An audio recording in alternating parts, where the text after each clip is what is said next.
Hello, hello again, Thunder Agacolor Reacts, and today we will be watching the best gifts according to science from SciShow. It's another good channel that I start making quite a lot of reactions to, so they're good. So let's just jump into it and see what is the I know best you gift. regifted that figurine your grandma gave you last Christmas, but she doesn't know, and if she doesn't watch this video, she'll probably keep giving you gifts that don't really fit into your life. Come on, grandmas, all we really want is your love, although cash is nice too, and we wouldn't mind that blender we asked for. See, scientists have spent years studying what kinds of gifts are most appreciated. You and your grandma don't need to go on giving stuff that nobody wants. And while there are some nuances to giving money and presents, the research says there's a third thing that you can give someone that may be even more appreciated. So here they are, the best gifts according to science. Before we begin, I should mention that all of this is context dependent. The studies we refer to in this video represent a mixture of cultural contexts, but they're not representative of every person in every part of the world. So not everybody will think or respond the way the participants in these studies did, but they can give us a good idea of how your loved one might respond to whatever you're planning to give them. So let's start with what you probably came here for. Guidance on giving a physical gift. I'm sure your grandma gave you that figurine because she really thought it was special and you'd like it. She probably even spent a little extra dough to get the one holding a harp because that's way better than the one that's just standing there. But you wouldn't have guessed that a harp added another $15 onto that gift. And considering that either way it's just a figurine that you can't really do anything with, you wouldn't say it's worth much money anyway. This is what the experts call dead weight loss. It's what happens when the person giving the gift buys it for a certain price, and the person receiving the gift values it at a lower price. On average, you'll guess that your gift is worth about 15% less than what your grandma actually paid for it. And that's been seen time and time again in studies across ages, genders, cultures, and holidays. For example, it has been investigated at Christmas time in Western cultures and in India during Diwali. So again, several lived experiences have been sampled, but not all. And there will be variation depending on a few factors. Like the Diwali study found that a smaller generational gap between the gift giver and receiver tends to lead to less dead weight loss. So you're more likely to understand the true value of a gift your siblings give you compared to what your parents might wrap up, which is still probably better than what your grandparents purchased. That's why I've been picking on your grandma, who I'm sure is lovely and gives gifts with all of her heart. Of course, these are trends, and the way that you respond to a gift depends on your relationship with these people in your life. Another factor that makes a difference in dead weight loss is the gift itself.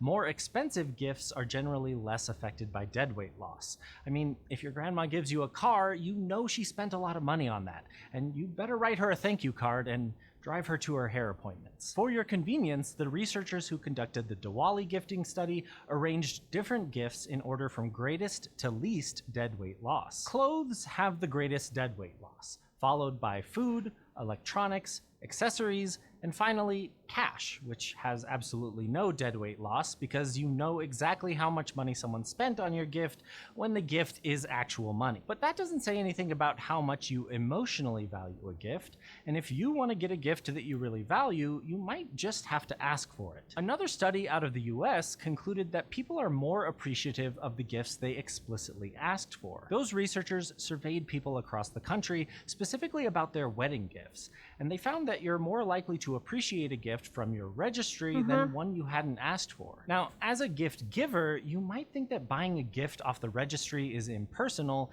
and indicates that you don't know the happy couple well enough to come up with the perfect gift on your own. You might think that these people will like the gift just as much even if it's not on the registry because you put serious thought into what makes the most sense for these people. With the wedding stuff, I'm thinking, I remember years ago I was thinking it's a stupid idea, the registry stuff and whatever, but actually it isn't. I kind of grew into thinking that it's a very good idea because if you don't have that, people don't know what you need, what you're interested in, all that, and basically, and you can end up with 3 or 4 the same things because people will be thinking, oh, I get this.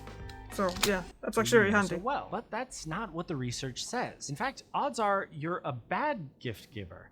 I know that's hard to hear, but about half of Americans return gifts every year. So just give the gift that they asked for. And if you're putting together a list of suggestions, you're more likely to get what you want if you just narrow it down to one thing. And if you're having trouble even narrowing it down to one thing, you could always ask for some cold hard cash. Thanks to Brilliant for supporting this SciShow video. Brilliant is an online learning platform with thousands of lessons. Yeah, I think we... oh, there's more. Okay. Let's just watch them. Science, I thought that was the end because I was they make supposed it to be fun short. to learn math So, through puzzles yeah, and quizzes. but- And even if you're one of those people who thinks math can never be fun, at least Brilliant lessons focus on the essentials, highlighting only the most useful, applicable math concepts. You can go from beginner to expert level, starting with general math sequences and building up to vectors, algebra, geometry, and reaching the precipice of calculus. Find it all at brilliant.org/scishow, the QR code, or the link in the description. That link gives you 20% off an annual premium Brilliant subscription, and go ahead and take the first 30 days for free. That US-based survey found that most people end up happier with money than the gift they had explicitly asked for anyway. And this is another case of gift givers and recipients getting their wires crossed, because givers tend to think that money is less appreciated than a gift. But if you're on the receiving end, you'll probably think the opposite. Now, even the researchers acknowledge that for some people, money could be seen as an impersonal gift, and that would leave you having the opposite effect from what you intended. After all, I'm sure you're not giving someone money thinking, they're gonna hate this. But the good news is these participants overwhelmingly didn't feel that way. They were appreciative of the gift even when it came in the form of money. So by giving your loved one some coin, you're avoiding deadweight loss, and you'll probably make them happier than if you gave them a physical gift anyway. But if you just don't have the money to give, there is a third option. And it's free, so you can give as many as you want, whenever you want. An experiment conducted in the US concluded that people really appreciate compliments. Yeah, as cheesy as it sounds, a good compliment can go a long way. And this study found that even a pretty lame compliment, like hearing from a stranger that they like your shirt, even if there's nothing special about your shirt, still does the job. Random people on the street were complimented by study participants and then asked to complete a quick survey. The survey asked the receivers to rate how they felt after the compliment on a scale from 1, not good, to 7, very good. And they averaged a 5, which is pretty great because, as we said, compliments are free. You can give as many of them as you want. But they are even cooler because they don't just make the recipient feel good. They also make the compliment giver feel better. They're the ultimate win-win. Compliment givers rated themselves at a 4.13 before they complimented someone and ended up boosting it to a 5.26 afterward. And I know what you're thinking if you're anything like the participants in this study. Giving someone a compliment comes with some anxiety. What if you say the wrong thing or it doesn't come out right? There's a general feeling that you have to give a compliment well or else people will judge you. And that keeps a lot of people from giving the simplest gift. But despite the anxiety that can come with giving a compliment, people generally feel better afterward.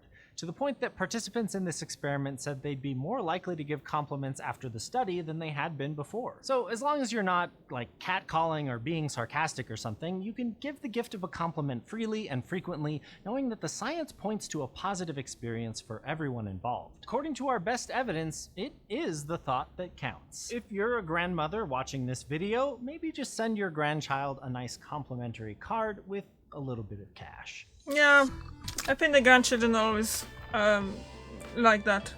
I even yeah, it's always kind of nice to even have the thing, and that getting something that you absolutely don't have need or use for it, cash is always kind of handier. So yeah, what do you think about that video? I thought that was very good, and I'm kind of learned that maybe I don't have to feel that bad about giving someone cash, because that's not a bad idea. Okay, thank you very much for watching, and I see you tomorrow. Bye!